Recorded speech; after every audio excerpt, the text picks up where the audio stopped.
All right, everybody, it's time for the RGH podcast. The Real Gamer Hour is about to begin, and we got some juicy topics. Oh my god, that's the wrong screen. There we go. Okay, you know what? I'm gonna cut this episode short. I already messed up and switched to the wrong screen. This is not a good start. Also, my teammates here are muted. So that's fun. There, now you're unmuted. Hi, guys. Thank you. I was like, I'd love to be a part of this intro. It'd be great. You're here. Yeah. So I have some really bad news. I have a call. I had a call today, and I wanted to do this live on the episode so I can get your reaction. I got a call today Oh no. about my hot tub. Oh no!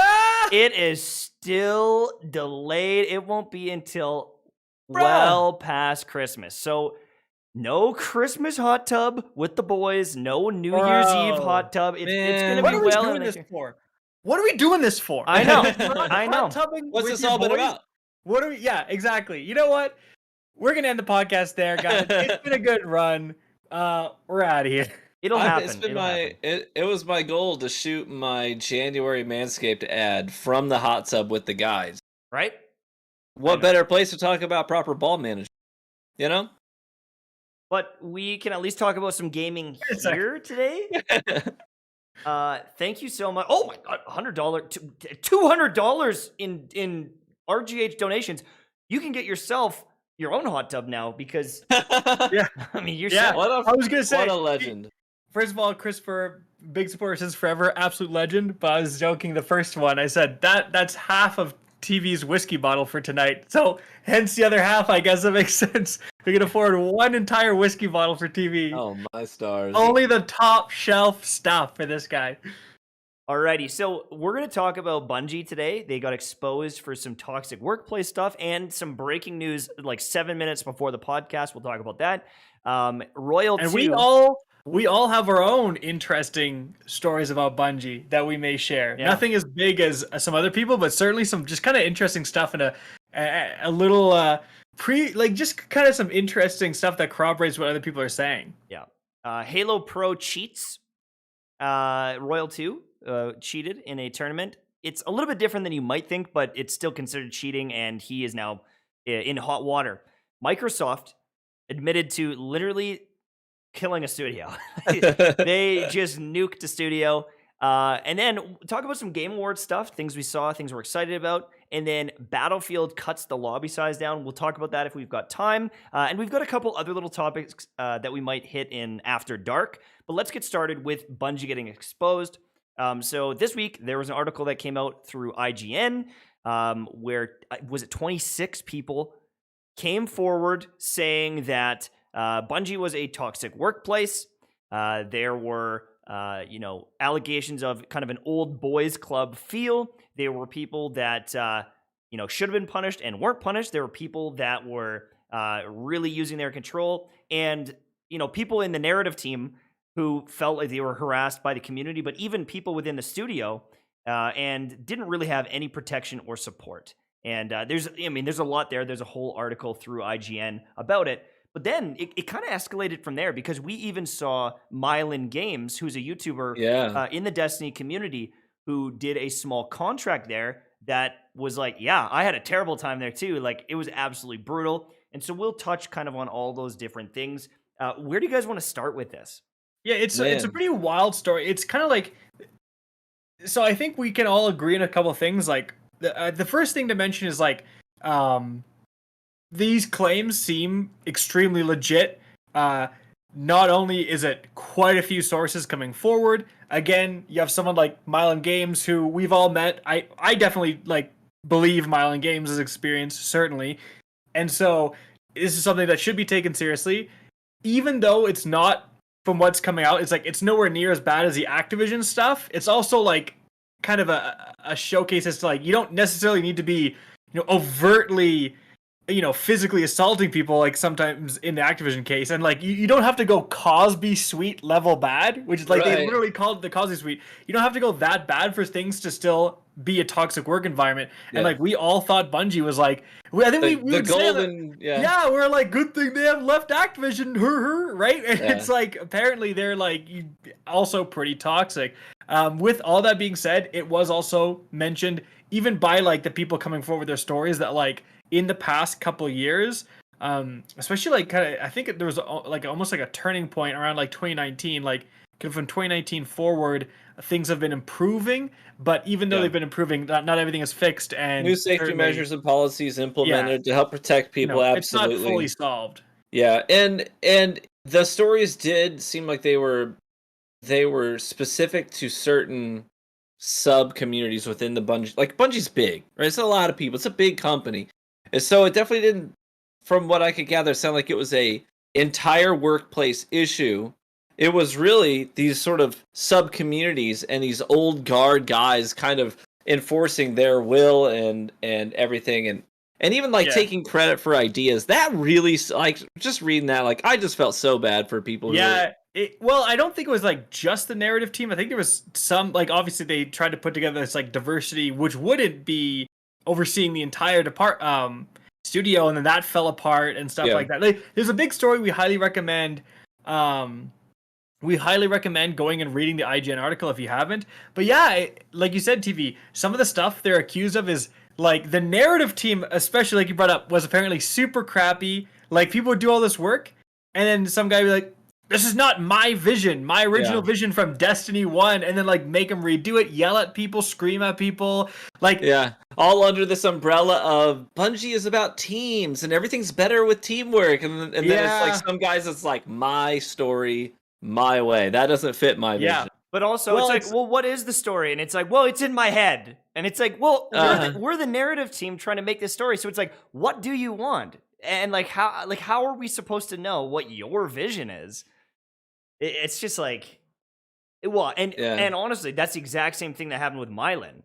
Like, it kind of escalated there. If you didn't see the video, Milan Games, he's always been kind of a lore nerd guy, and he's really good at it. He knows about the Destiny lore probably more than, many of the people that work at Bungie on the game.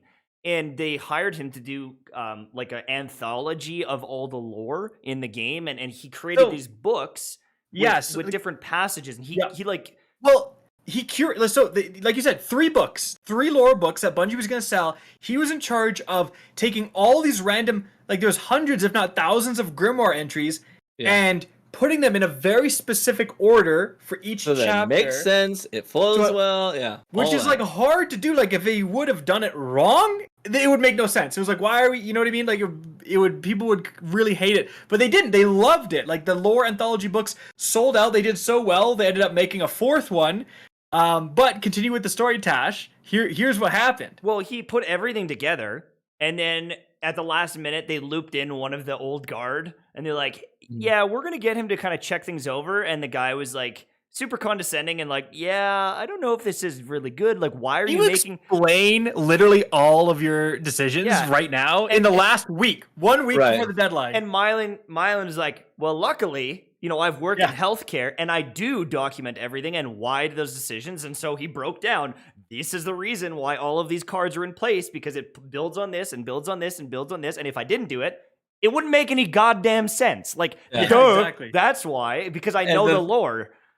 And the thing about it at the very end that sent him over the top, and it would me too, is the fact that when the book came out and he saw the final draft, like the PDF final form of it, this is what's going to print, right? Yeah. This is it. This is the product. This is what's going out, and it just says that Milan Games is like consultant. He was a consultant on the project. He's like, no, I did the project. They told him originally that in those credits he would be like lore curator, Milan Games, and then obviously his name. But then the old guard guy that came in for the last week, he's the lore curator, random dude from Bungie who's helped for a week. And did he even help? Like he just kind of showed up, right? Yeah, at the end of the year of his contract. And then trash YouTube consultant dude, Milan Games, right? Yeah. Not actually, but like basically. And so, that's so scummy. Like they told him you're going to be the lore curator in the credits. Last minute, they like bring him down and give this other guy his credit. And then he kind of says, hey, I don't feel like consultant is fair. I literally curated this. Like we talked about earlier, I picked which entries go where. Like, that was me. I curated this. You didn't, like, no one consulted with me. Hold on. There's no I in team. Oh, okay, we're gonna get to that. So he made an email and got a call from Bungie, and just like what Tash did to me, mid-sentence of him saying, hey, like, I was told I was gonna be this, and I don't understand why it was changed. This Bungie old guard person's like, hey, there's no I in team, like, there's a team effort. If you think you gotta like work as a team, and as a team, we randomly drop you down in the credits. Like, oh, bro, it's like if you say, "Hey, Leonardo DiCaprio, you're gonna be the main actor," and then actually you're gonna be supporting. Then the movie comes out, supporting actor Leonardo DiCaprio. He'd sue. He'd be like, "What the?" Like, so super crazy. And then I think they realized last minute, like, "Oh crap, this guy can like expose us. We better like." But yeah, so just a good example of just how, like, that's just such a scummy thing, right? Like, oh, by the way, you're not credited as what we told you to be credited as anymore. Right. Well, he said it, he had a long conversation with the guy. He said it was a very unpleasant conversation. He said, I absolutely hated talking to this guy in the way that he talked to me. But to his credit, he said, to his credit, we came to an understanding. And got his title changed to something that was more suitable to him and that he was comfortable with. But he walked away from the experience very displeased, obviously. Right?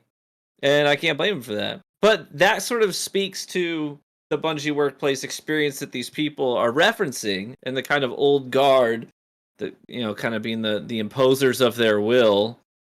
Hold on, someone in the chat's like, a curator is not the same as an author. Putting together an art collection is not the same as making it. No, 100% it's not. That's why he wasn't the author. He was just credited as the lore curator, because he curated the lore. The thing was, he was dropped down to consultant, which he obviously did more than consult. Like, that was the issue. Like, and the other thing too is like, it's like, okay, no, he might have not written the Grimoire card, but there's like 50 people at the company, I don't know how many people, that are all doing like one weapon. And what's the lore for that weapon? And what's the Grimoire card that goes with that mission and that thing? And there's all these pieces of information. He needs an encyclopedia understanding of all of this content to put it together. So while he might not have written it, how many other people in the community, in the world, could do what he did? As good as he did. Bife, like you said, maybe it's like him and Bife. That's it. Like, there's like two people in the Destiny community maybe that could do it. And he said I had little to no help, because he said which makes sense, because now I'm reading this story that says that some of these people in this narrative team that I needed a liaison with were working 60 to 100-hour weeks. He's like, it totally makes sense that every time I approach them and I'm like, hey, I need your input on this, they're like, I can't. Like, sure, yeah, that looks good. I gotta, you know what I mean? That was that's another big thing. Bungie would say publicly, hey guys, we at Bungie, we're the best studio. We reduced crunch. We don't crunch anymore. This is a toxic thing. Then secretly, they were crunching like crazy. People were working 100-hour work weeks. And here's where it gets even crazier. So basically, what happened was because they were like outspoken against crunch, people who were crunching, people were working overtime hours and hiding them. Like, they weren't reporting their overtime hours. They're basically kind of just working extra hours because, like, crunch was viewed as negative. And if you did have to work overtime, it was like, well, why'd you have to crunch, right? Like, in their own studio. So, like, they were still crunching, and then they would, like, have to kind of hide the crunch because they were like, oh, you're not supposed to crunch. But it's like, you still often have to crunch if there's a deadline, right? And it's just kind of like, it created not a great work environment. You know what the other thing that I wonder, though, is like, there's a lot of companies that overtime might not be mandatory. Maybe it is, but like, some people work overtime, and like, I know for a fact, like, I quote unquote crunch. Is crunch only bad when you are forced to do it, or like there's no benefit to it? Because like, if you crunch and you're working extra hours but you're getting paid extra, it would be worth it. Like, it's like, yeah, I'm putting in more time, I'm getting paid. But I'm wondering, like, is it because in a lot of the studios, the crunch is happening and they're not getting paid for it as well because they're on a salary? Because then it's terrible, right? Yeah, I wonder, right? Like, I mean, like you said, like, when the new DLC comes out, I'm crunching. I'm up for like 24 hours, 30 hours sometimes doing stuff, right? But it's like, I'm obviously getting benefits from that, and it's my own volition, and then I can relax later and I can do all this other stuff. I think it's different. Like there's also like really insane. It's not just like for a few days. It's like for weeks. Like there were stories of not necessarily a Bungie, but like industry crunch of like people had to sleep under their desks and type of like it's just like gets so intense. And it's a lot because I mean we talk about Battlefield 2042. That game's obviously not finished. Like God knows what DICE had to do in the final weeks leading up to the games, like all the different stuff they had to do to like release it because EA is like, we got to release for the holiday season, right? Right. It's like, bro. Yeah, that's true. Here's the big difference, though. Honestly, and just about everybody who's reporting on the story is because calling attention to this, like they're fairly assessing all the bad stuff that happened, and that's absolutely fair. Those stories need to be heard, validated, and understood. And change needs to happen. But the one thing that's like a stark contrast to Activision is you got Bobby Kotick over there. We've talked a ton about how they've handled their situation. We're like suppress the workers' voices. Let's bring a firm in here to basically protect our board against the people. And then you've got Pete Parsons who says, "We screwed up. It happened under my watch. You know, it happened under me and my leadership, and I take full responsibility for that." Feel free to hold us accountable. We're going to be taking, we've already taken some steps. We're going to continue to take active steps to protect our workers, to make sure that these things that have happened, that definitely happened. He says, yeah, these things happen. We're going to make sure we can do everything we can to make sure they don't happen again. You know, and that's like a stark contrast to what you're seeing with the Activision stuff. And you know their workers are literally on strike, like walking out, like we're not doing this anymore. I think it should be noted though, before we have a couple of our own stories, but like I think something that's important to say because there's some people saying like I crunch in my job, right? And it's true. Like a lot of jobs, like you're gonna have to crunch, and then like a lot of jobs is just like you just gotta work. You know what I mean?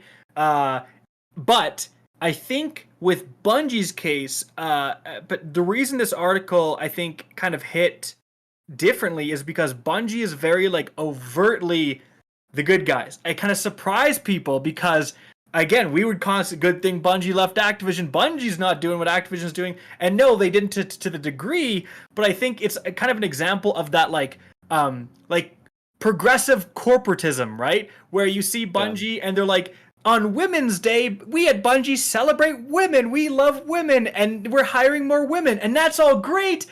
Until one of the quotes that stuck with me from the article was a woman saying, "Yeah, Bungie brags about how many women they hire. Wait until you see how many women leave the company." Right? And it's like, it's kind of like, oh, you're so you're doing it like you're so amazing on Twitter for the clout, but then IRL you have a toxic work environment, right? Mm-hmm. And I think that kind of almost critical aspect of it has got a lot of people kind of more upset at Bungie, right? And that's a good point. Like, there was a woman who was one of the new community team members, not even like a year ago. And I obviously, whenever there's a new community team member, like I follow them, whatever. She's already gone. Like I didn't even know she left the company, and she kind of retweeted the article and actually highlighted the point that like, yeah, you don't have to have the Cosby Suite to be a sexist work environment. So it's like, yeah, it is kind of like, hey, Bungie, you can hire all the women you want, but if you don't have a good work environment and they're all leaving, like, what are you really doing? You're not being progressive. Like, you're not. Mm-hmm. Speaking of women leaving, I'm sorry, I was also talking to chat. Did we talk about the HR?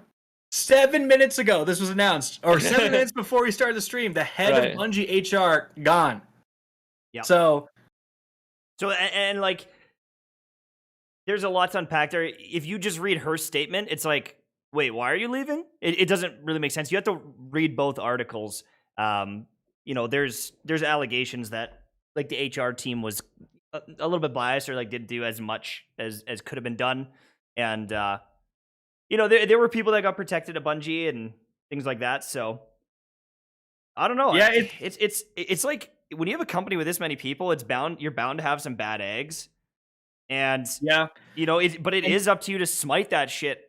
Like if I found out one of my employees' breast milk was stolen from the fridge, I'd be like, "Who took that effing milk?"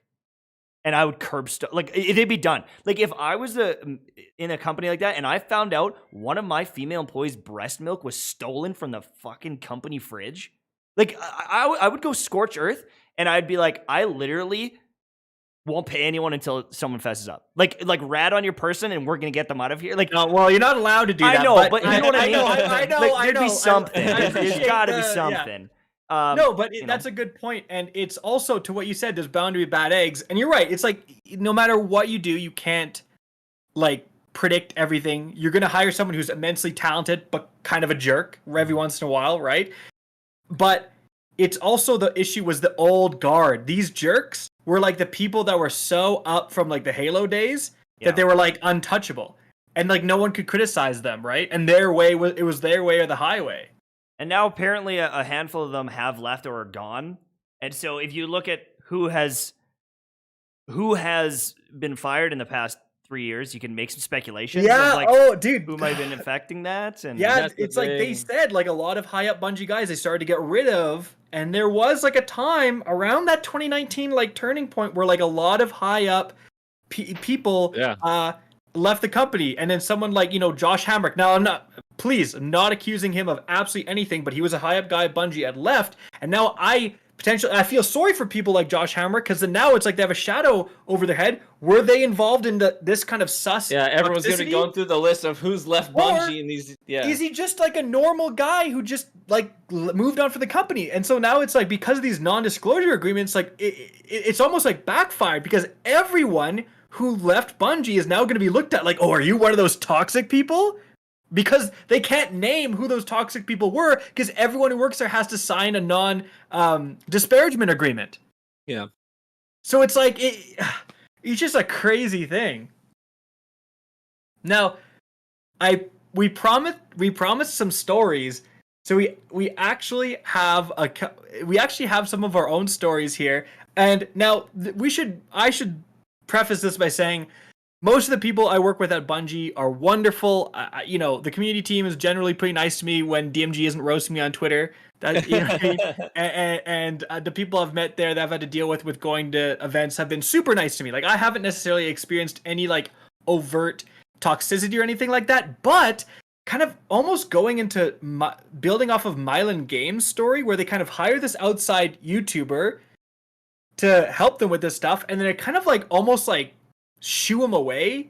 They like don't give him the proper credit. We've kind of had, me and True Vanguard have kind of had that where Bungie actually asked me, I made a beginner guide at one point around Beyond Light. I think it was around Beyond Light. And Bungie asked me to do this, said, hey, can you make great guides, can you make a beginner guide when you first start Destiny going over the New Light experience?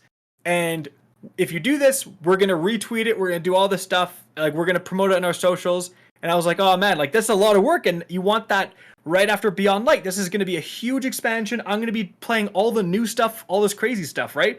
I was like, but I wanted to help them out, and I was like, listen, send me a collector's edition of Beyond Light, and we're square, right? And they're like, sure. Now, for those of you maybe not in the YouTube industry, like doing a full dedicated video is worth a heck of a lot more than a collector's edition of Beyond Light. Like, you know what I mean? Like a full dedicated video is a pretty big deal. But I did it for them. I never got my collector's edition, and they never retweeted, put it on any socials. And it wasn't just me. I think, I don't want to speak out of turn, but there's other YouTubers who were also asked to do these beginner guides, and it never showed up on any socials as far as I'm aware. Yeah. So I had a similar experience. Again, I'll preface this by saying I've almost exclusively had overwhelmingly positive interactions with the people that I liaison with at Bungie. And a number of them are my friends and are excellent people.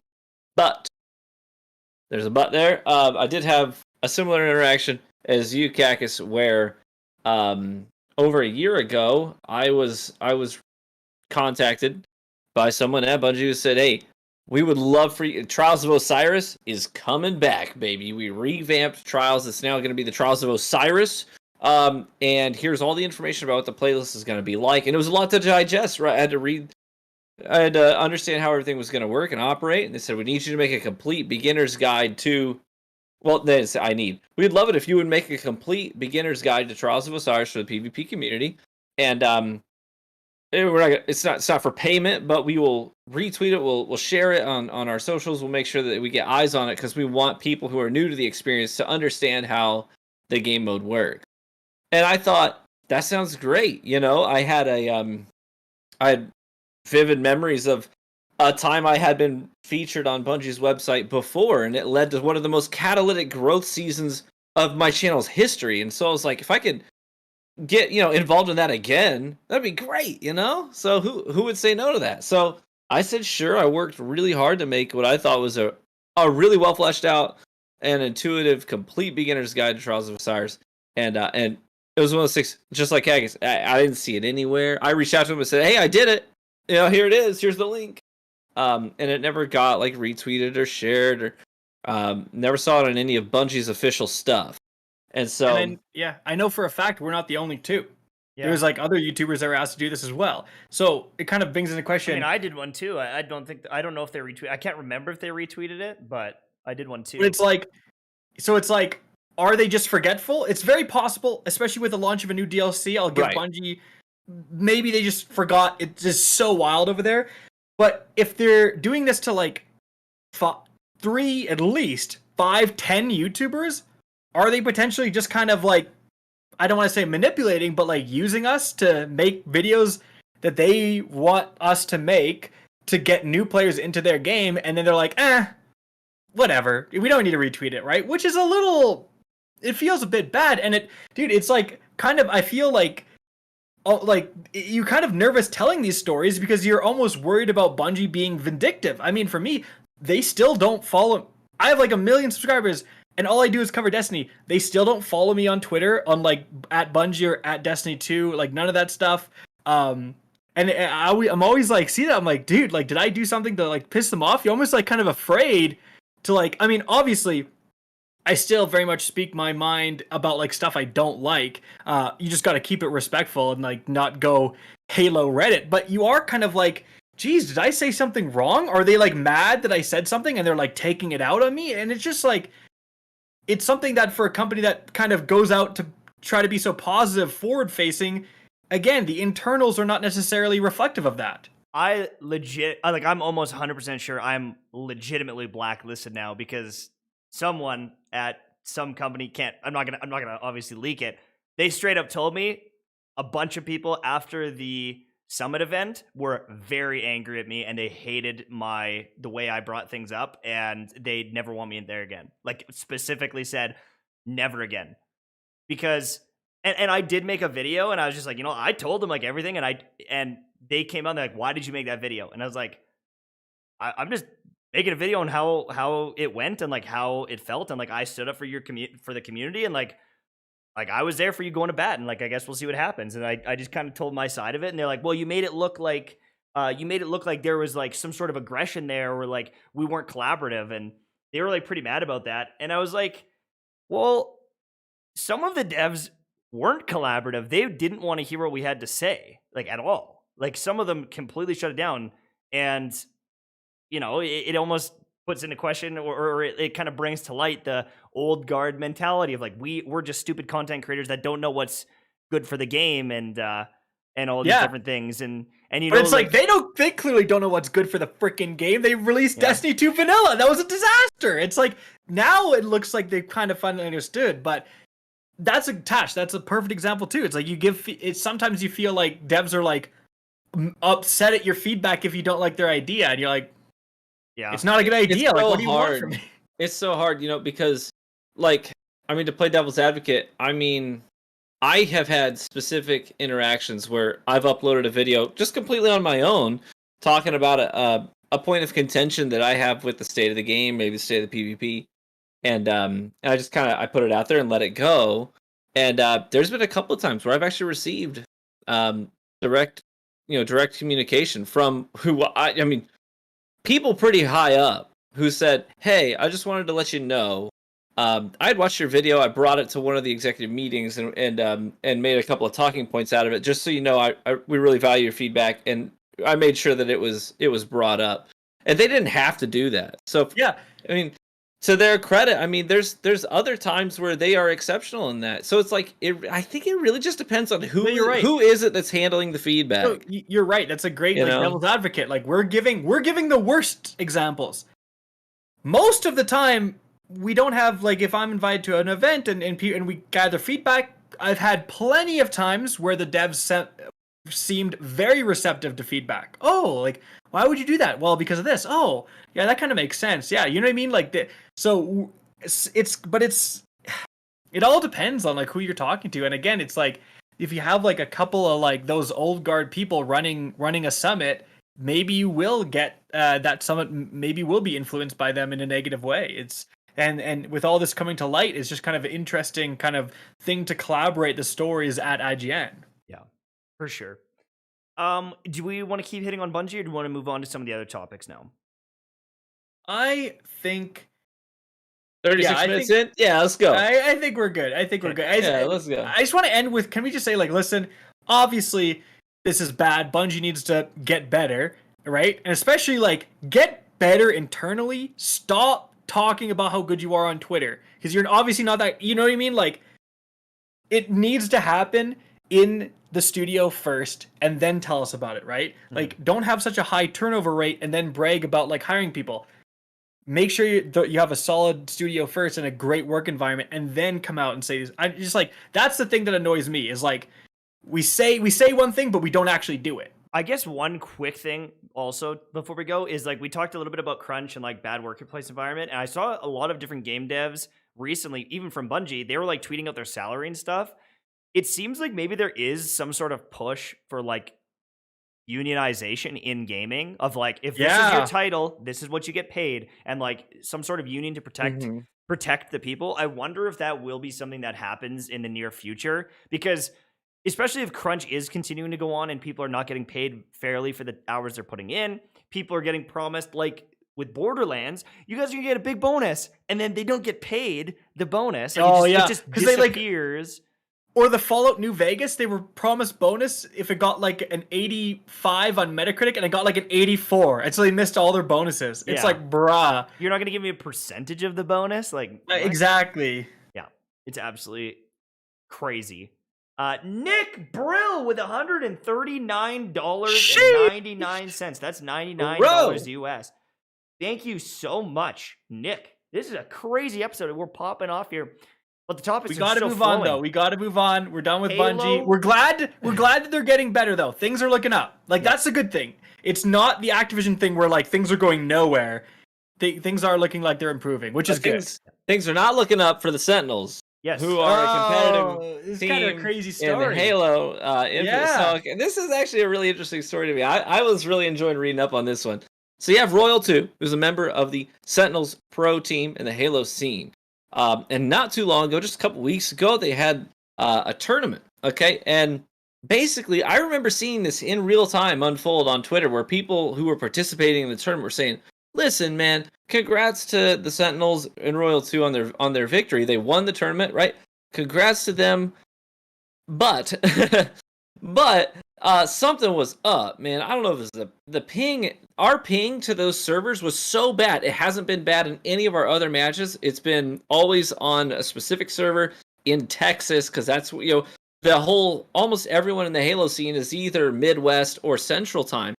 And so everyone's going to this Texas server for these competitive matches. And they're like, man, something was up. Playing against them, Royal 2 was shooting us through walls, around corners, and through solid cover. Like, there were just a lot of things that we couldn't react. It didn't matter how good we were just going to die. And it was a really frustrating experience for us. Now, enough players complained about one specific team, one specific player, that 343 decided to launch an official investigation. And what they found was really interesting. What they found is that only with this team, the matches were migrating from this server in Texas all the way up towards Seattle, where Royal 2 is close to. Okay? So he's, top-seeded pro player, and now he's literally the only person in the lobby with exceptional ping. Now let me ask you something. If you've got, 8 players in a match, and one person on one team has exceptional connectivity to the server, how big of a difference do you think it's going to make at the pro level? Well, enough that this team won the tournament. And so 343 said, listen, whether it's intentional or not, in order to make that happen, some tampering's got to happen, right? and so we're gonna find them, and he can't participate in these events moving forward, but it's just a temporary thing. Like, he'll be back in the pro scene very shortly. But a lot of the Halo community was really upset about this because the guy Royal 2 looked really guilty. You know why? Because as soon as the tournament was over, the guy goes and deletes his VOD from the last 3 days. And coincidentally, the internal investigations revealed that only for the previous 3 days were they playing on this server, and you can see it on their screen when they're playing, what their ping is and what server they're on. And so basically the visual evidence of the fact that they were on this other server was just erased. And so if you're innocent, that's a really strange thing to do. And so anyways, whether it was intentional or not, it definitely was beneficial for the team. They won the tournament, and now the perfect crime would have been to stream with copyright music, so then Twitch would have taken down the VOD, right? There you go. Yeah, it's like, it's not my fault. It was the music, dude. No, Now, exactly. see, that's like 4D chess right there. But And like when it first came out, it was like people were like, "Oh my god, a Halo Pro cheated! Like, why would he do that?" And it's like, it's not like he was using an aim bot, but the servers were getting manipulated, and that's that's not okay. Like, obviously there are ping issues there, and I mean, I've complained many times about the ping in the game. Like, I that's one of the reasons I'm not playing Halo. I posted a video on Twitter where a guy snipes me through a pillar, and I'm like, okay, I guess I'm getting tagged by that sniper and have 1 HP now. And so imagine that at a pro level, how frustrating that would be if it's happening over and over and over again. Yeah, I mean, it's kind of one of those things. Like, I mean, obviously all the recency stuff going on. I don't want to say it because YouTube will demonetize us, but used to just have a LAN tournament. Everyone meet at one location, and we have the tournament here. You didn't have these server issues, and so this is something that, like, as long as they have these online things, like online tournaments, it's going to matter. And it's like, it's getting to the point where, like, are they going to have to, like, address it? You know what I mean? Like, they don't want to admit that depending on where the server is, one team gets a huge advantage, because then obviously the players are going to be like, wait a minute, doesn't that mean, like, I would get a huge disadvantage or advantage if I'm playing pubs based on where the server is? And it's like, yup. Like, right. Like, game companies don't want to admit that because it's a bag of worms, or a can of worms, right? But it's like, at some point, they might need to be like, okay, we have one match where the server is as close as possible to one team, and the other match where the server is as close as possible to the other team, and the third match where we can find one in the middle or something like that, right? And whoever wins that tournament, like, having a single place is going to screw over, like, certain people, and then it just opens it for manipulation and all this stuff. Okay, I'll give you a really good example, and, like, you can send it to Shroud if you want to. Like, I'm not roasting Shroud. It's nothing to do with him. Shroud is a god tier aimer. He's a tournament player. He's won in multiple games. He is an amazing shooter. He's a better player than I am. But if you go look at footage from me playing PUBG back in the day, and then look at his footage, we were not playing the same game. He could run into a building, go bop, bop, bop, bop, bop, bop, bop, pick up every item, equip them, have them in the inventory, and I would walk over an ammo thing and, like, try to drag it in my inventory, and it wouldn't connect. There were so many server issues in my game compared to him. I would watch his streams and I go, no shit, he's better than everyone. If he runs into a weapon, he picks it up before them every time. He's got, like, 2 ping because he lives, I think he's in Texas, I'm not sure. But, like, wherever he was sitting beside the server. And I'm watching it, I'm like, that doesn't even look like my gameplay. The way he's looting everything, I literally cannot do that. So no wonder he's the best player in the game, because he is an amazing aimer. But his game, like, he has an absolute guaranteed, verifiable advantage over, I guarantee, most people in the world. And so, but anyone in Canada, I live in Canada. There's no such thing as Canada servers. We get the, like, North America servers. They move on down, man. Come on down. Game devs, they just have one big thing in North America, and they say it's the USA, and the servers are down here. And here's the thing too. Like, I know I'm going on a bit of a tangent, but, like, it's the advantages. I know that I'm a very good Destiny player. I know it, but I 1v1 like Frostbolt and Sir Demetrius. And I got roasted. Like I did.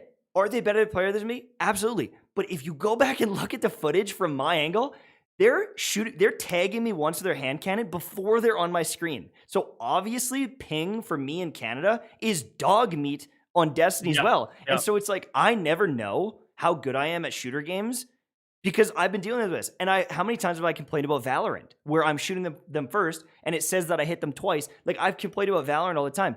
It's to the point where as a content creator, I am looking at shooter games less now than I ever have. Because if you want to be the best... You have a disadvantage. I have a disadvantage. I 100% have a disadvantage. Yeah. So... Yeah, it's unfortunate. Like, especially, like, if you live... Like, God forbid, you live in, like, the Yukon or, like, Northwest Territories and you want to, play some Halo. Good luck, dude. Yeah. You know what I mean? Like, honestly, and, like, if you're a streamer, you should move to Texas to be on those servers. There's a consideration, obviously. It's like, hey, if you're a game company, like, you can't run servers in Nunavut, right? It's like, that's just impractical. But, like, a couple of servers throughout, like, Canada, like, server centers, and it's one of those things where, like, maybe there'll be a company that has a brainwave, like EA or, you know, one of these big companies, and they'll do it, and, like, multiple games can use it. We have a server center throughout Canada, you know what I mean? Like, BC, Alberta, Saskatchewan / Manitoba, probably right in the middle of those guys, and then, like, just because it's getting to the point where, like, these games are mattering, and, like, when you're putting on these $100,000, $50,000 tournaments, suddenly, when you were playing Modern Warfare 2 with your boys, you know, just out of school, hey, meet me on Modern Warfare 2, no, you know what I mean? A bad connection would be fine. But now it's like gaming has become so much more serious. I mean, you can make a living on it. You can win a lot of money. People are looking into things like ping, like, substantially more. And so it's like companies are going to have to account for that. Or people are just going to be frustrated and not play their game. Mm-hmm. No, absolutely. And, you know, Twitch Rivals tournaments, $50,000 on the line. It's like, if you're a streamer and you want to be competitive, it's like, take the competitive advantage and move where the game streamers are. Like, that's the thing. Literally. If you're looking at some of the PUBG streamers or the Apex Legends streamers, that is honestly like a business decision you could consider long term. Is like moving to some of these places. I think I would be a better player. I know I would be a better player, and I know I'd be able to compete at a higher level than I do, because it is like visually obvious how many times ping issues come into play for my gameplay. And it's killed my competitive drive. I have no urge to compete at a high level because I know for a fact someone will shoot me before I can see them or tag me before I can get behind cover, even though it looks like it on my screen. It's a big enough issue that the other teams in the Halo competitive scene literally came out and said 343, we will not participate in the tournaments if the Sentinels and, you know, if they're there, we're not participating. We're not going to play them. We won't play them. That's how bad it was when you got people at the professional level who are contracted with guaranteed money to do this are saying, I draw the line there. You know what I'm saying? And then you have, like, even Snipe Down came out with, he posted a video on his YouTube channel and he's like, I really, really value the integrity of competitive gaming. All right. Whether that's petty or not, I don't know, but it's really important to me. And they breached the integrity of the competitive scene in Halo, and there's no room for that. We can't have that. But just like how these Halo pros, the Sentinels, have killed their goodwill, Microsoft apparently killed off Studio. So TV, you can take this story away here. Yeah, this is an interesting one. This is an interesting one because I actually really love the Fable series. Did any of you guys ever play the Fable series? Yep. Fable 1, Fable 2? I played Fable 1 and 2. 2 was so good, man. Such a great series. The ending, though, was the worst ending I think I've ever seen. No, for 3 or 2? For 2. For 2. It's old enough now. You shoot the guy at the very end. Like, there's no final boss. You just shoot the guy in the top of the tower. It was really about, like, being mean to someone, like, early on, and then, like, you'd, like, see them later. They're like, I don't know, helping you. And you're a kid. You're like, that's so crazy. They remember me, right? Yeah. It's just like, I don't know. Anyways, continue. The game franchise, the Fable franchise had a lot of support. People loved it. So much so that Microsoft saw some value in Lionheart Studios. They're like, let's buy them, and then we'll own the Fable name, like they've done with a number of other titles, right? So they bought Lionheart, and then Lionhead. I'm sorry, I keep saying Lionheart, Lionhead. And so then the plan there was to integrate them with their Connect stuff that they had going on at the time. I don't know. It didn't take. Yeah, it didn't take, and it wasn't working. And so basically, they just kind of dismantled the studio. Well, that was obviously bad news for people who were fans of the Fable series, who were looking forward to a new title in the series. And Microsoft, just this past week, where they were in an interview, I think it's like a mini documentary series that they were a part of, but they addressed that, and they're like, we learned from the Lionhead situation. Basically, what we did is we saw a studio that was doing something really well, and we said, let's buy them, and then ask them to do what we want to do well. And what we should have done is said, we want to buy them and then help empower them to continue to do what they do well. So it was like a thing where they tried to buy somebody who was doing something great and get them on board with their vision and their goals and their projects, when what they should have been doing was saying, these guys are doing some great work. Let's buy them. We want them to be under our umbrella. We'll fund their work, make sure they can just even continue to push past their own limits and make amazing products in their wheelhouse. That's what they should have done. And they admitted that, which I think was big of them. But it really is a big bummer that the Fable franchise had to sort of die. Now, I mean, to be fair, a new Fable title is in the works, but it's not the same people. It's not the same studio. It's the same name, but it's the people who make Forza, it's Playground. And to be fair, they do a really good job with the games they make, but it's not RPG fantasy games. So I hope they crush it. They are making it on the same engine as the recent Forza game, which looks beautiful, to be fair. So hopefully they do great with it. But I thought that was just an interesting story. Racing and Fable. Yeah, that's right. I hope they nail the new one. I truly do. Sorry, I'm just trying to look up who the heck did the reshoots of Justice League. Joss Whedon. It's like, that's a good example of that. Justice League, remember they had the Justice League and it flopped, and then they came out later and they had the Zack Snyder cut, which was his original vision, and it got a lot of praise for doing well. This is kind of like what Microsoft used to do. They brought in Joss Whedon to they had the Justice League, and they're like, well, let's make this more like Marvel. And it's like, Marvel makes Marvel movies, guys. Marvel's gonna be the best at making Marvel movies, right? You have to do your own thing. And that's kind of like the Fable situation. You're exactly right. It's like, hey, you guys are great. We love what you're doing. But we're just gonna do it our way now. And it's like, no, dude, let them keep doing what they do best. If they had let Zack Snyder make his original Justice League, his original vision, I guarantee that movie would have done better. It may not have been perfect, but it would have done better than the cut down, changed version, right?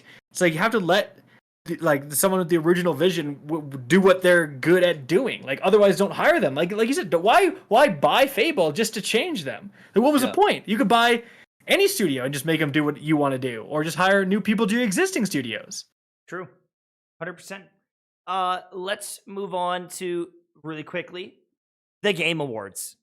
The Game Awards is a bunch of trailers and a couple cringy things here and there. And not too bad on the cringe though. I feel for a game show, pretty good. I feel like not a ton of announcements. It was more like trailers on stuff I already knew was coming. There were some announcements, but I didn't feel like I was super wowed. I just got more excited for a few of those things, like Tiny Tina, Elden Ring, some of those other things. It was like the Destiny trailer was great too. Yeah, the Destiny trailer showed some more stuff, which is definitely cool. So, it was fine. Was there any standout games for you guys that you're like, wow? Did you try that Matrix game? Yeah. Okay, that looks. That was pretty fun. It was a tech demo, though. It wasn't really like a game. Yeah, it was a tech demo, but it was really cool. It was really cool. I was happy that they did that. One of my good buddies got really into it. He's like, "This is awesome." I heard about it. What's the game with the Viking person? They're fighting the giant baby. The Viking person. Fighting the giant baby. You're fighting this giant, Helen. It's like God of War. Is it Hellblade? Is it Hellblade? It's like Senua's sacrifice. They go, yeah, maybe they go into this like thing, and there's a giant, and they like fight him, and it's like this is all gameplay. I was like, that looks sweet, dude. I can't remember. I can't think of it, but another game that looks sweet. Shout out to Raiders. Raiders sponsor me. But really surprising, actually. It's like a third-person shooter. They're fighting these like alien drones, like all robot drones, and like obviously there's like some small ones. I think it was Hellblade too. Anyway, but there's like some small ones, and then there's like bigger ones. Then there's like huge like walker drones. And what really caught my attention was it said it was like a MMO co-op shooter. Like I was like, what? Or like maybe not MMO, but like online co-op. It was just like a completely co-op experience where you go in with your friends and like try to like fight these crazy giant robotic aliens. And I was like, this looks freaking sweet. Like I'd be really down to play as like a like a PvE mainly player. That really caught my attention. It was giving me like Monster Hunter vibes, kind of like with the big robots. But then like you can play with your friends, which is super sweet.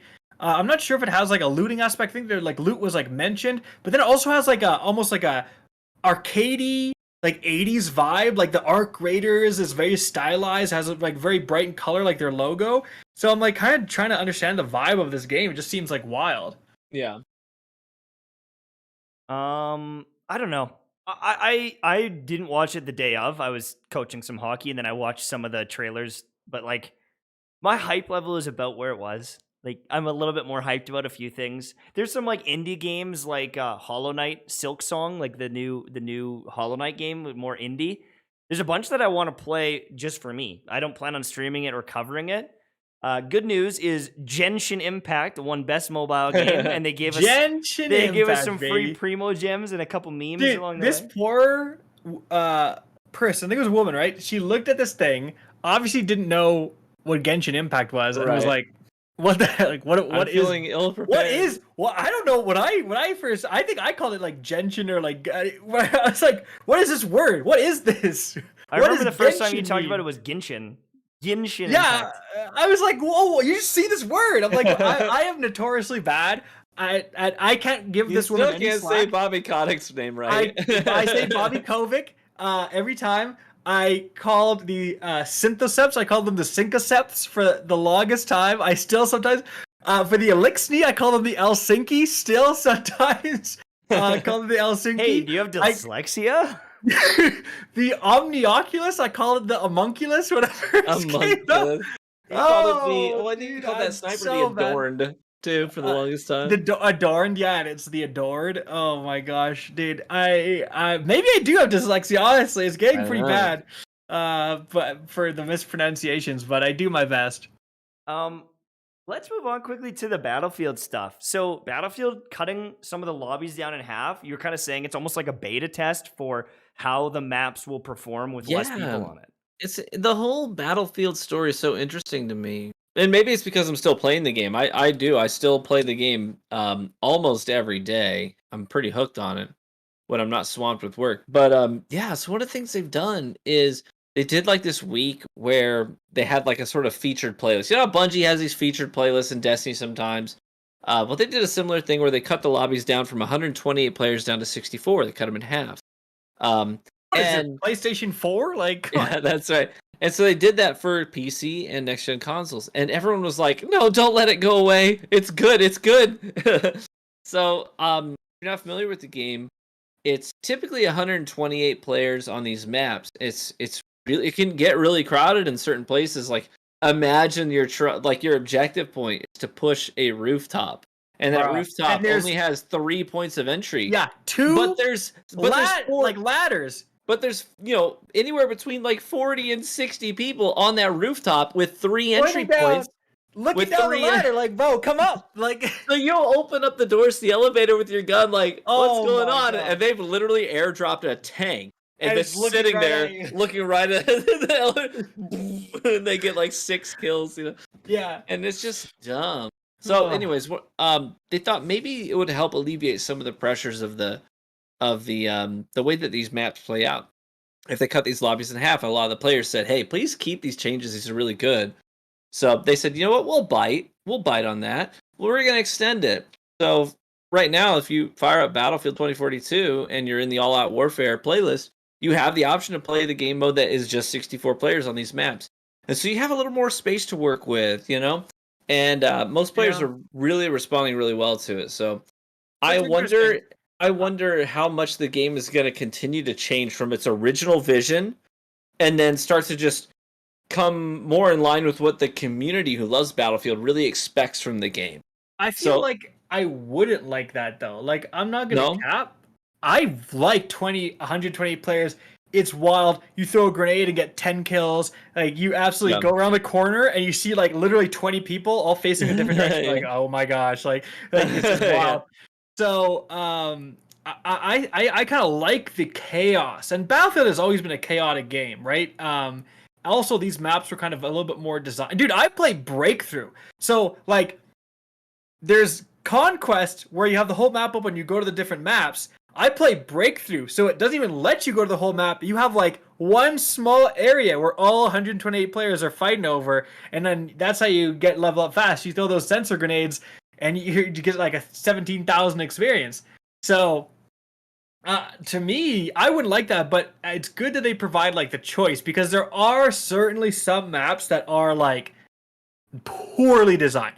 The objectives from the top of the roofs have got to change, because you gotta go. The only way you can conquer those is you need a good pilot, and good pilots, they're like the white whale, right? They just like you're a friend of a friend told you that he had a good pilot. You know what I mean? That's the only word you've ever heard of them. Your pilots are just smashing into buildings at 300 miles an hour. You're like, or like you spawn into it, the helicopter's already upside down. You're like, this doesn't look right, and it just crashes down. Like, dude, I'm like level 70, and to this day, I have only seen a rooftop objective taken one time. Yeah. One time. And we're talking, I've probably got, I don't know, maybe 200 hours in the game already. Dude. It's like you have a short window. You're good. You have to have a good pilot. You have to get him right away, because otherwise, I was defending a rooftop one time, and one of my squad mates dropped an anti-air tank on the roof. So the poor helicopter pilots that were trying to get to us, the guy said, all right. Like, yeah, that's right. Goodbye. It's like, did you actually playtest this? Because I feel like there's no way in heck that you did. Literally. There's no way. Anyone who playtested it would be like, you can't capture this rooftop. Like, there's just no way. Man, Mr. Johnny with one thumb and just his middle finger can defend that rooftop, no problem. Exactly. All right. Now, what we're going to do here, we're going to move on from the topics. We're going to go to RGH After Dark. Don't do that in my ear ever again. That was terrible. Well, before we get into After Dark, we should probably thank our one and only sponsor so far, which is Advanced GG. Hey, we had other sponsors. Our only sponsor currently. This is Advanced GG, the best and only clinically proven gaming supplement out there. It's fantastic. I've been drinking tons of Advanced GG, like this past couple week with the 30th anniversary. The only reason I've been able to pump out as much content as I have is because of Advanced GG. Like, I would be sleeping like through all of it. So Advanced GG has absolutely kept me going there. So use code RGH and you get 10% off, and you support all three of us. And by that I mean it goes to an offshore bank account that MTash is in charge of, and we've never seen a penny of it. So that's not true. I got my payout. Yeah, I did. Did you not get yours? I got my payout. I was like, oh, money. Cool. I can feed my children. Yeah, well, until you walked by the local liquor store on the way, and then you make me sound like I have a that problem. Bottle of Whistle Pig looks you really do. Good. You really do make me sound like I've literally had people in the comment section who are like, I'm starting to worry that TV is an alcoholic. It's like, guys, not just an alcoholic, a 2 to 3 nights a week, I have a 4-ounce beverage. All right, let's go pump the brakes. Hey, TV, and out of shape alcoholic too. Actually, according to one guy, he's really letting himself go. He's really letting himself go. I was just happy I slipped away from that. Apparently, he didn't. My camera must have been off when he saw me. Like I was like, ooh, yikes, dodging that one. Well, you better start getting fit so you're ready for Hawaii, because honestly, dude, like it's bad. But let's get on to this RGH After Dark topic. So this is where we let you guys ask us any questions, and we try to answer them. Obviously, priority is given to our lovely members. So thank you guys who have re-upped your memberships to help pay for the editor and so on. Maybe one day. Thank you to the last word who dropped that $50 dono. By the way, really appreciate that generous donation. Yeah, one day we're gonna finally have a YouTube short that does well on this platform. We're getting close. I feel like they're edited really good. If you see those and you like those, hey, feel free to share them, like them, give some sort of interaction on those, and that's really helpful. Also, this guy Gorgnak. I have no. He asks. I'm gonna start this off. He says, Mike and Rick. Quick question: why do they call it Canadian bacon? What do they call Canadian bacon in Canada? We sometimes just call it ham in the States. So basically, Canadian bacon is like back bacon. It's just like, it's not even really. I don't know who called it bacon. Like there's like a misconception that like Canadians don't eat American style bacon or like normal bacon. We eat Canadian bacon. Yeah, no one eats Canadian bacon. No one eats back bacon. Like it's like, I've had it. Like it's healthier than normal bacon, but it's like it's not that common. Like you can have it. It goes good with eggs Benedict, but like we still eat normal bacon way more than like Canadian bacon. Oh, it's like a 95% ratio of just like literally, yeah. It's not common here. Even we're like, who the heck is eating this Canadian bacon? Weirdos. Anyone tried the Oculus Quest 2 other than Resident Evil 4 and the Beat Saber games? Any recommendation? I haven't done a lot of the VR Oculus stuff or VR stuff, and the only game I've played is Beat Saber. I love Beat Saber. It's a good time. Yeah, around. My wife loves the Oculus. She plays, and she lets me play sometimes too.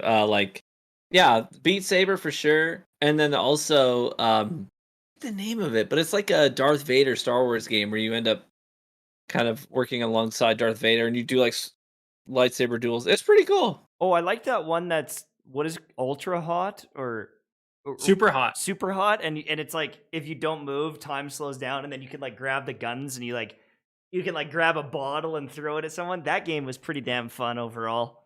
But I mean, I don't know how long that game stays fun. I'm really curious when VR will take off. It just always feels janky to me. And also, it never feels good. Also, it's like sometimes you want to sit down and relax on a couch. You don't have to like hook up this thing and like clear out your entire room behind you and stuff. Yeah, I really think the future of VR is really in the experiences, not necessarily the interactive gaming stuff. I mean, there's some interactive stuff that's really interesting. That's exactly right. So a lot of the more popular downloads for things like the Oculus and whatnot are really experiences, places you can go, sites you can see. Hey, I want to see what the Roman Colosseum is like, but I don't want to travel. You know? And so you wear it and you see it through somebody else's experience. And I think that's really the future of VR, is experiencing things that you don't get to experience. And there's a wide variety of things that fall into that category. But I'm not sure that interactive gaming is something that's, I don't know, until VR technology elevates its game considerably, I don't think it's the future of gaming right now. Here's my input on that. If they try to use the controls, it will never take off unless they perfect them. The only VR game I see taking off is you've got the headset on, you're sitting in your chair, but you can just like look around and it's a very like visual and audio well done experience, but you have a controller. And it's just like an immersively beautiful world. You know, you look up while you're playing Monster Hunter World and you're right underneath the monster and you feel that. I think that would be the only way it really takes off, where it's like, why would you play on a TV? But there's motion sickness and like all sorts of other stuff. But the controls, those little hands trying to grab all the items, and it's always like jittering around.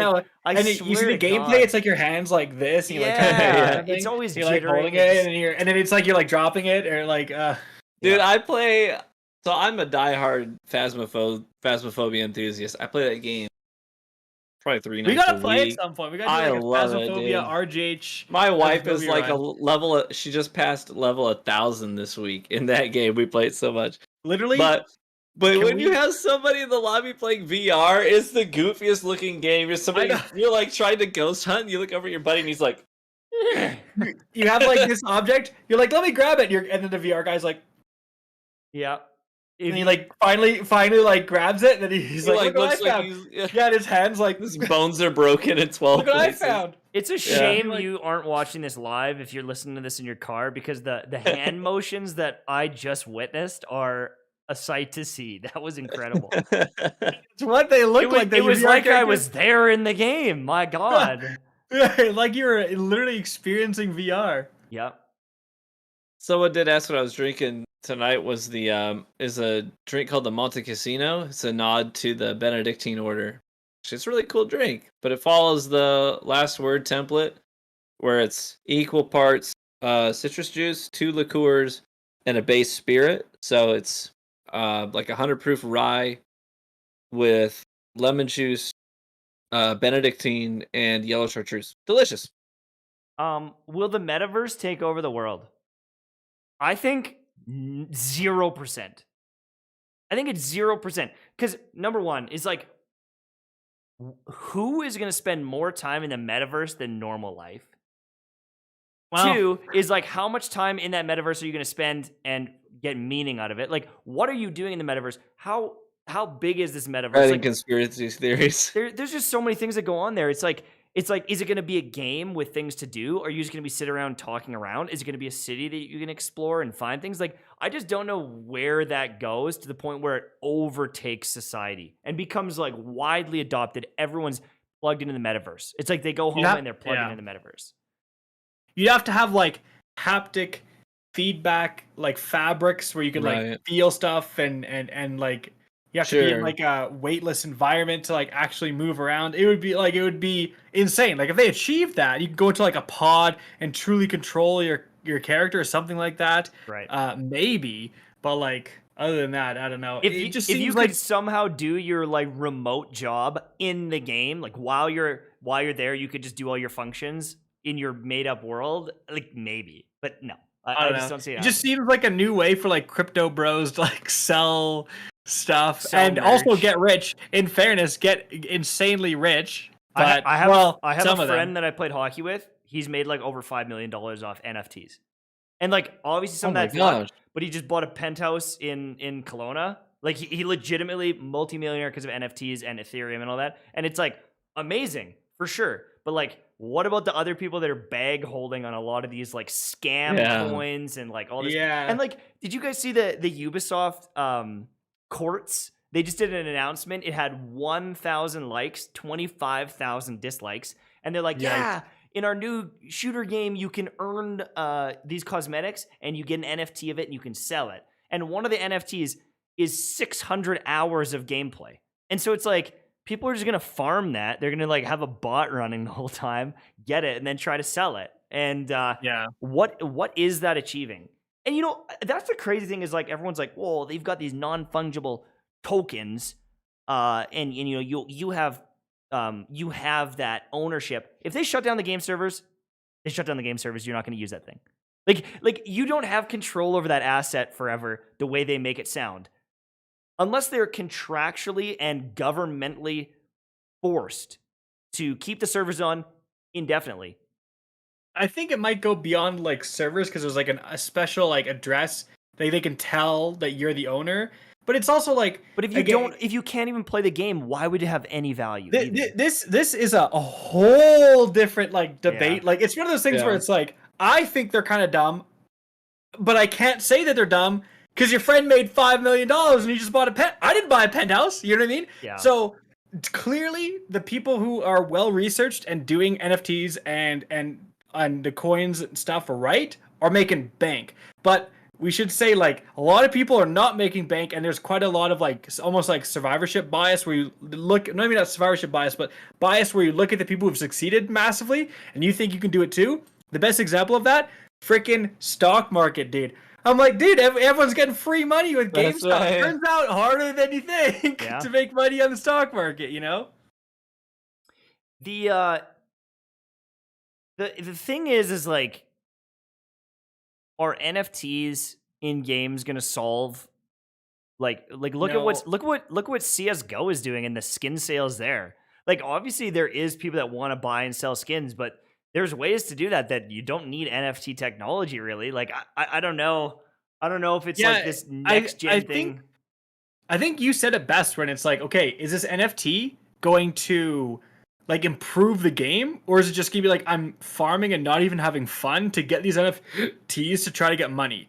Right. Yeah. Like, are you also, it's treating like- it like a job where you're playing it as a job, or are you getting the NFT as a bonus? Like, if I go back in the day playing RuneScape, and like if my PC while I was playing RuneScape for the thousands of hours that I played, if it was slowly mining or something like that, and I got paid, pog. Like if there was something there, like if me playing the game made the servers run better, like something cool, and I get rewarded for it, cool. I would love it. If somehow me playing Destiny for 4,000 hours got me some money out of it, I mean, sweet. It's this unknown thing, and I don't know. I have a hard Become a time. content creator, then playing games will generate income. Fair. It's that simple. Fair. So all you got to do. No, but that's another good example, right? How many people are like, I'm gonna be a content I'm creator, gonna and then do it's that, like yeah. 2 years later, no one watches you, and you're like, this sucks, right? Yeah.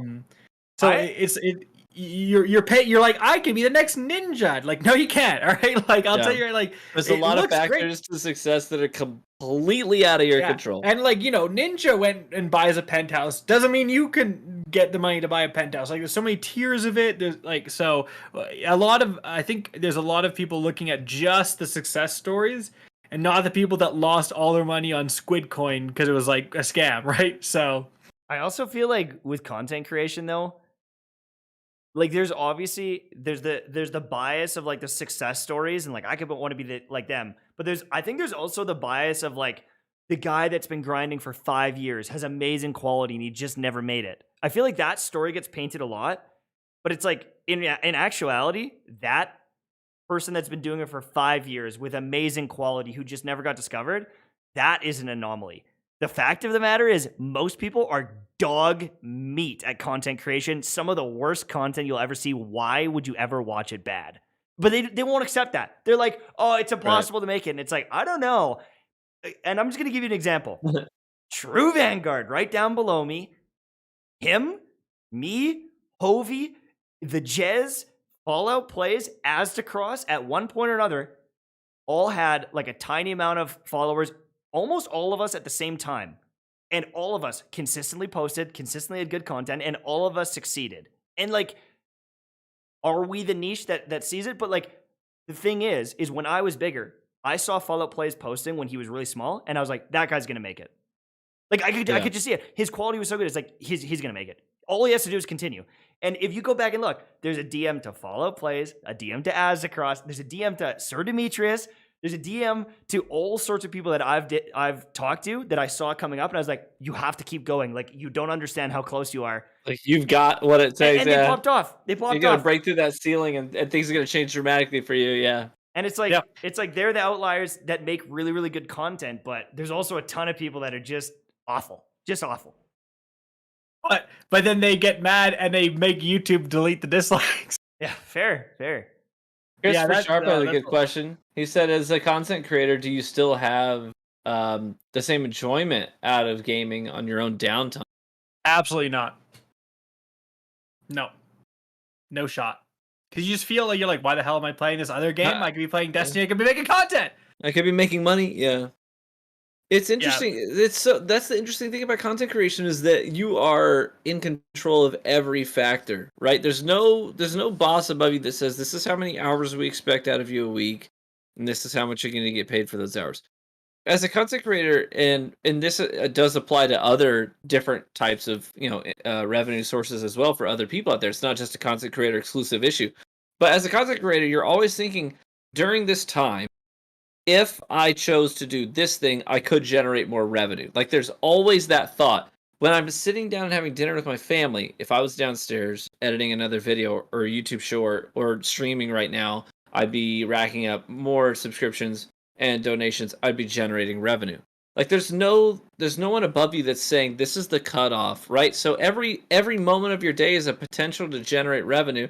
And every moment that you aren't doing that, you do have to sort of come to terms with that choice that you're spending your time elsewhere during that time. So I mean, I had to put strict boundaries early on in my career. Talking with my wife, saying, "Okay, these are the boundaries we're gonna set for content creation." And I had to come to terms with that.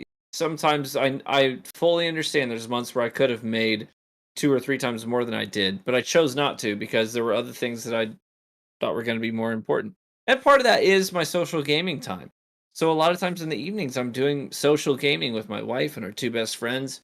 And sure, I do everything I can to make sure that I enjoy that time. And that it's a lot easier now as I'm almost a decade into content creation. But early on, it was a challenge because you're always thinking about what you could be doing, and how do I optimize my gameplay here to make sure that it's something I can monetize. So, anyways, that's my 2 cents. And I play it when I do game, it's stuff very different from what I cover. It's like Path of Exile or like indie games, like roguelike games that I would never cover and I just enjoy for myself. But most of the games I cover, I never play. I know for a fact though that I realize a game is gonna fail very quickly, and it kills the enjoyment for me. Like New World, I was having fun, and then I was like, oh no, this economy system, and then I was like, oh no, this end game loop, and oh no, the balance of this, oh no, and then it killed the game for me. Within like 4 or 5 days, I had so much fun early on, and then I realized all the problems, and I was like, yeah, the game's gonna die. I know it's gonna die, and I stopped enjoying it almost instantly. And like I could feel all my friends were still playing it. Like I know I was playing a bunch of like Fruit and our editor Joey and stuff. Like every day we were jumping on, and then I stopped playing as much, and I was like, yeah, guys, I'm quitting. And they're like, what, really? And it's like, I you're wish like, I talk still to me in a enjoyed week, it. right? Yeah, and then everyone else started quitting too, and so, and I mean, unfortunately as well, I do treat YouTube and Twitch and everything very hyper focused as a business. I always have, I take it too seriously maybe, and I care about metrics and I care about how popular the games are, and I care about longevity and like the potential of the games and like all these things. And I wonder how many games I've missed out on where I would have had so much fun, but I'm like, no, right. I can't stream that. I can't make videos on it. There's been tons of games so I've thought like that looks super fun. I wish I could, play it. It doesn't help that YouTube, God forbid, you post something that's not like your main game, and YouTube's like, no one's gonna see this. Not only is no one gonna see this video, subscribers, 10,000 are gonna get notifications for this. That's right. And not only that, but it's gonna tank your algorithm favor for even the Destiny videos you post for the next week. It's like, man, I hate having to like earn my own subscribers back. They've opted in to see my content, and I have to earn them back after I post a bum video. Such a feels bad. And like, why do you think Mr. Beast has Mr. Beast Reacts, Mr. Beast Gaming? All of them are on separate things because they're different enough that if you post them together, it will kill your channel. It is pretty much documented. The only way you can switch games is if you do what I do, or what Mr. Fruit has done on certain games, where your first 4, 5, 6, 7 videos on a new game, they do terrible, but you commit to it for a very long time, then it works. That's the only way, because you have to relearn the algorithm and reteach it, and you get new viewers, and that's the only way it happens. And like Fruit's done it with Overwatch. He went Destiny, and he did Overwatch, and he did Among Us. There is another way. There's another way, and it's what I've done, and it's you have to make content for that new game that's extremely searchable. So like, best gun in the division. Top 5.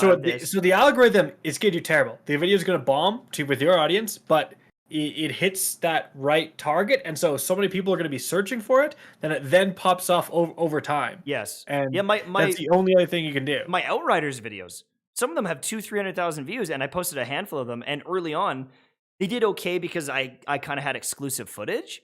So they definitely did good, and they got like 100,000 views, and I was really happy with that. But over time, because they were pretty searchable, they did pop off, and so that's the strategy. So most content creators want to post other games. Most content creators are bored and burnt out of their game, but it is a huge business decision to play other games, and a lot of us feel trapped. So you have to lose a lot of money for a long time before you start to see the return on that investment to switch games. Yeah.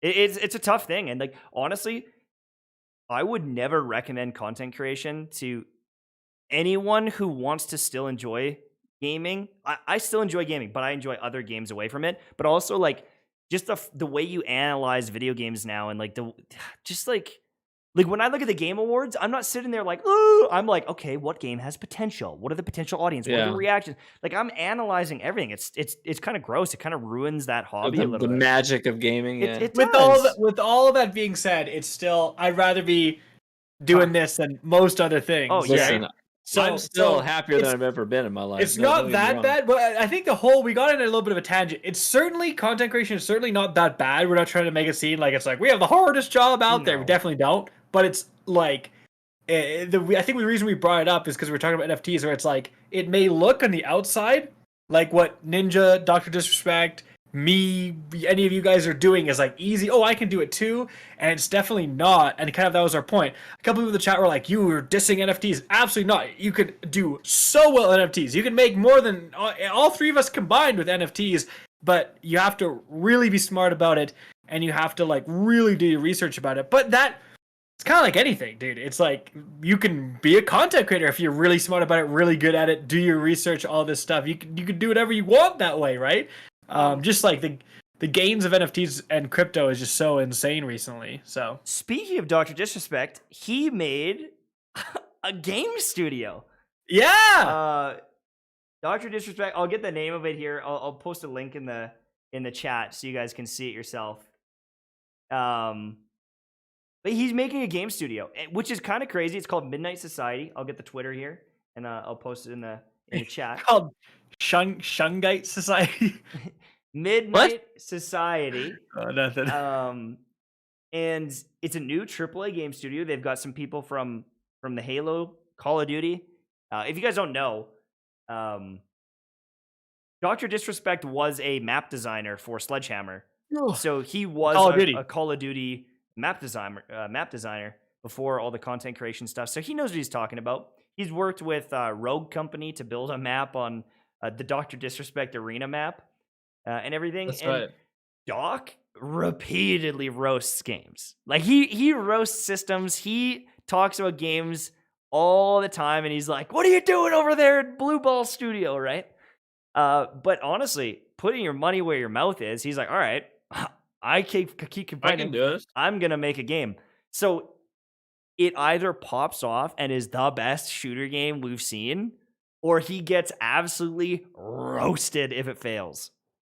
Like he's gotta nail it, especially with how much he like chirps all the other games.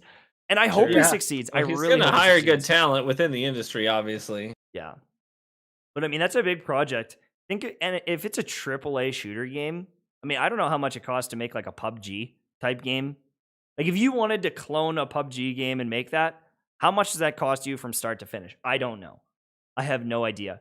But this is a multi-million dollar thing. Luckily, Doc has multiple millions of dollars. Like, he can fund a lot of the game startup already. And then, he'll get investors probably. He's got quite a bit of reach. But so here's the crazy thing though, is like you're gonna get so many eyeballs in this game because you get to, dude, I could post a video playing Dr. Disrespect's new game. Yeah. Oh yeah. There you go. And like he's gonna get all his content creator buddies. Yeah. Like Tim the Tap Man. That's I don't even think he's gonna have to pay Tim the Tap Man. He's just gonna be like, "Yo, Tim, we're boys. This is my game. Can we play it?" Right? Like he's gonna get so many eyeballs on this game, and so that's already a huge advantage right off the start. Right? There's good. I mean, Among Us was dead for the longest time until suddenly it got some content creators involved and it blew up. Right? So that is a huge advantage right off the bat that he has this inner network of people that are willing to give massive exposure to his game, probably for free or for like way discounted rates, right? Oh, someone in chat has said Warframe. There's a lot of Warframe stuff. But there actually is the new update. New thing? And apparently it's been like years in the making. It's a big expansion. I saw that this morning. Once I know more, maybe next episode we could talk about it. Like, is Warframe going to make a resurgence? I don't know. They've continued to update. They have a very steady, dedicated community. Yeah. Sure. I've heard nothing but good things about that game, and I don't want to crap on it, but I will say personally, when I tried to get a new weapon and it was like, I come back in 24 hours and you can get it, I was like, I'm done. I can't, like, I just hate that kind of system of like, oh, but you can pay to get it right now. Like, obviously it's a free to play game. Like, obviously they've got to make their money somehow. But for me, like, I don't like that kind of system. So No, and that's fair. And for me, I found it's like, it's just kind of repetitive and like easy, I find. And that's fine. Like, it's kind of mindless, but it's like very samey missions all the time. And I would just run through and blow everything up. And I think for some people that's fun. And like, you can get rare drops, and the faster you blow things up, like in Diablo and Path of Exile, I blow stuff up. Like, I just sprint through maps, and it's fun. But for some reason with Warframe, I think the big issue is enemy density. It felt like I was doing the same thing, but there's like 4 enemies in the hallway that I pop. And sometimes there's more, like there are definitely more, but sometimes it feels like there's just not enough enemies, and it's like, I have these crazy powerful abilities. I want like 100 enemies to pop when I do this. And I get there's obviously limitations, but I don't know. I don't have Warframe just anything never negative caught me. to say about Warframe. They reached out to I don't. So Warframe players are gonna know better than I do because I haven't really played much. But there was a big DLC that kind of revolutionized things. it went like open world The almost. planes, It went like kind of open world. I don't Yeah. remember what it was called. You're sort of like this ice planet or whatever. But they reached out to me when they had that big expansion, and had me do a couple of sponsored streams. And I wasn't gonna, it wasn't on my radar at the time. I didn't plan on playing it at all. But since they reached out to me, I was like, yeah, sure, why not? I'll do a couple of sponsored streams. Obviously, they're gonna pay me for my time investment. And I was like, hey, this game's pretty fun. Like, I really enjoyed my time with it. Now, I didn't stick with it because Destiny is my bread and butter, and I gotta, like we talked about earlier, it's like I gotta keep making content that my community is interested in. But my time playing Warframe, I really enjoyed. I will say that I didn't have any bad negative takeaways from that experience. I enjoyed I it. didn't have a bad time, but I think one thing that we can all agree on is it's a very grindy game, and it's like I just don't have time for it. Like, I gotta, obviously with Destiny, that's a constant grind. Anytime there's new content, you gotta grind that, and it's like Warframe players will literally tell you, bro, listen, after 100 hours, the game's fun. The game's sick. You know what I mean? Just put that first 100 hours into it. I was like, I've got 100 hours to spend. You know what I mean? Yeah, These 100 hours can be used somewhere else. And again, this is not crapping on. If you have Warframe, that's what you enjoy. Certainly, having a game that you can sink your time into is fantastic. But like, when you already cover a different game that already wants you to sink time, it's really hard to do. It's like Final Fantasy and the new update. Everyone's like, it's a masterpiece. It's better than legitimately fully made Final Fantasy games. And I'm like, I want to experience that. But the amount of time I gotta commit is like, when am I gonna do that? It's tough. I'm so happy for them, but it just like, I can't do Like, that. bro, 10 hours a day, 2 weeks, you're there. You're there, Yeah. you're good to go. Like, listen, like, take off your summer. Just take off the summer. That's it. Like, that's just one summer. Ignore your children. Ignore your wife. Yeah. Oh, you have a wife? Not anymore. anymore. Your wife's Warframe now, baby. Extreme says I'm the only one still playing Outriders. Cagus, didn't you recently do a video covering some of the new Outriders stuff? Yeah, and it did well. The algorithm liked that one because I put Destiny 2 in the title, I think. So it was like, is this a Destiny video?